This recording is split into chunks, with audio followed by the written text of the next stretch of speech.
Hi అండి. అందరూ వేసవిలో తప్పకుండా చేసుకునేటువంటి ముక్కల పచ్చడి, అలాగే మనము రకరకాల పికిల్స్, పొడులు అన్నీ చేసి పెట్టుకున్నాము. ఇంకా నేను కూడా ఈ మామిడికాయ ముక్కల పచ్చడి చేశానండి. మా తోట మామిడికాయలతోటి చేశాననమాట. ఇది ఎవ్రీ ఇయర్ చేస్తాము. నేను ఆల్రెడీ నా ఛానల్లో ఈ ముక్కల పచ్చడిని అలాగే ఆవకాయను అప్లోడ్ చేశాను. మళ్ళీ ఇప్పుడు చేస్తున్నా. ఎవరైనా తెలియని వాళ్ళు తెలుసుకుంటారని. చాలా ఈజీ అండి. ఇక్కడ నేను ముక్కలు వచ్చి 5 గ్లాసులు, ఇక్కడ మీకు కనిపిస్తుంది కదా, ఒక పొడుగుగా ఉండేటువంటి జార్ లాగా ఇది జ్యూసర్ దాంతో 5 కొలతలు అనమాట. 5 తీసుకున్నాను. 5 డబ్బాలు మామిడికాయ ముక్కలు.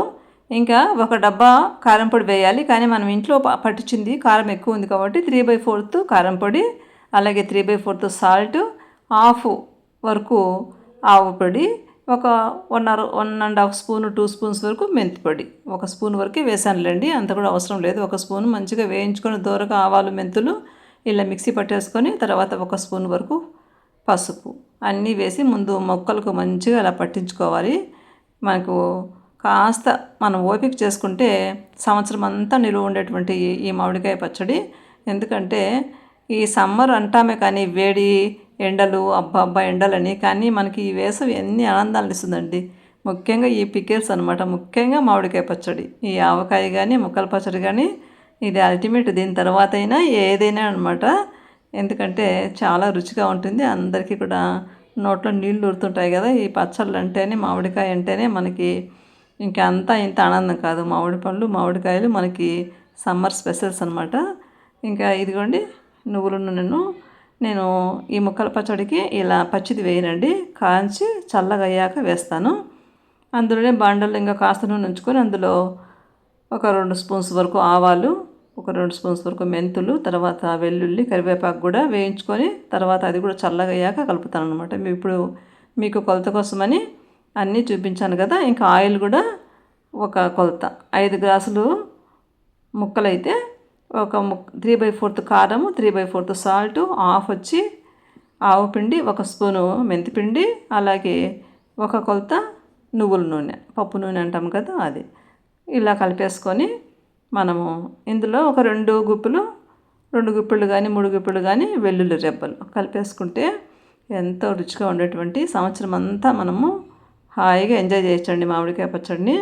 ఇలా స్టోర్ చేసి పెట్టుకోవచ్చు. నేను ఇక్కడ పెద్ద ప్లేట్లో ఎందుకు కలిపానంటే మనం కలపడానికి బాగుంటుంది. తర్వాత ఈ బకెట్లోకి అంతా ఎత్తేసి మళ్ళీ 3వ రోజు ఉప్పు సరిపోయిందో లేదో అని చూసుకొని తర్వాత గాజు బాటిల్స్కి సర్దుతాను. జార్ కూడా ఉంది, అందులో ఆవకాయ పెట్టాలని ఆ జాడిని పక్కన పెట్టేశాను. ఇంకా అల్టిమేట్ అనమాట. మనం లాస్ట్లో చేయాల్సిన పని ఏంది, ఉప్పు సరిపోయిందో లేదో చూడాలంటే అన్నం వేడివేడి అన్నం కలుపుకొని ఇది చూస్తేనే దీని రుచి ఇంకా తప్పకుండా ఈ సమ్మర్లో ఎంజాయ్ చేయవలసినటువంటి ముఖ్యమైనటువంటి మామిడికాయ పచ్చడి, ఊరగాయ రుచి అనమాట. అబ్బా కలుపుతుంటే నాకు నోట్లో నీళ్ళు ఉడుతున్నాయండి. ఇంకా టేస్ట్ చూసి మీకు చెప్తాను ఎలా సరిపోయిందో లేదో. ఇక్కడ మా బాబు కూడా చూస్తున్నాడు, వీడియో తీస్తున్నాడు. మా బాబు కూడా 2 ముద్దలు పెట్టాను. నిజంగా అల్టిమేట్ అండి. దీని తర్వాతే ఏ చికెన్ బిర్యానీ, మటన్ బిర్యానీ ఏదైనా దీని తర్వాతే. అంతా ఇంత రుచి కాదు, సూపర్గా కుదిరింది. అన్నీ సరిపోయాయి. ఇప్పుడు కరెక్ట్గా సరిపోయింది. కాకపోతే ముక్కల్లో ఉన్నటువంటి పులుపు దిగిన తర్వాత మళ్ళీ సాల్ట్ తగ్గుతుందేమో చూసుకొని 3వ రోజు మనము సరి చూసుకొని కాస్త వేసుకొని మళ్ళీ తర్వాత బాటిల్స్కి ఎత్తుకోవాలి. ఇలా నేను ఈ బకెట్లో పెట్టేసి దానిపైన ఒక తెల్లటి కాటన్ క్లాత్ వేస్తామన్నమాట. ఎందుకంటే మనకి లోపల నుంచి ఆవిరి అనేది వస్తే ఈ గుడ్డంతా పీల్చుకుంటుంది. అలాగే డస్ట్ నుంచి ప్రొటెక్షను. దీన్ని తీసుకెళ్ళి దేవుని రూమ్లో ఒక సైడ్ పెట్టేశాను. తర్వాత 3వ రోజు తీసి ఉప్పు సరిపోయిందో లేదో చూసుకొని నాకైతే మళ్ళీ కొంచెం యాడ్ చేశానమాట. కొంచెం తక్కువ అవుతుందేమో అనిపిస్తే యాడ్ చేసి ఇలా బాటిల్స్కి ఎత్తేసాను. నాకు మొత్తం మీద ఒక 2 బాటిల్స్ వరకు ఊరగాయ అయింది. ఇంకా మిగిలింది ఒక చిన్న గిన్నెలోకి తీసాను రోజు తినడానికి. ఇంకా కొత్తగా ఊరగాయ పెడితే పండగే కదండి. రోజు ఫస్ట్ నేనైతే ఒక ముద్ద ఈ పిక్కలు వేసుకొని తిని తర్వాత అది ఏ కూరన్నా కానీ తర్వాత కూరలు వేసుకొని తింటా. అంత ఇష్టం అనమాట. మీకు కూడా అంతేనా? నాకైతే ఇలా పికిల్స్ను చేసుకోవటము, అలాగే ఎవరికైనా పెట్టుకొని వాళ్ళకు కొంచెం ఇవ్వటము, ఇంకా నేను కూడా బాగా ఎంజాయ్ చేస్తాను. ఇంకా నాలాగా పికిల్స్ అంటే ఎంతమందికి ఇష్టమో, మీరేమేమి పికిల్స్ పెట్టారో తప్పకుండా కామెంట్ బాక్స్లో కామెంట్ చేయండి. నేనైతే ఈ ముక్కల పచ్చడి అలాగే పండుమిర్చి పచ్చడి చేశానండి. ఇంకా నెక్స్ట్ వీడియోలో అది కూడా మీకు షేర్ చేస్తాను. ఇలా ముక్కల పచ్చడి ఈజీగా ఈ కొలతలతో చేసుకోండి. సంవత్సరం పాటు నిల్వ ఉంటుంది. తప్పకుండా లైక్ చేయండి, షేర్ చేయండి.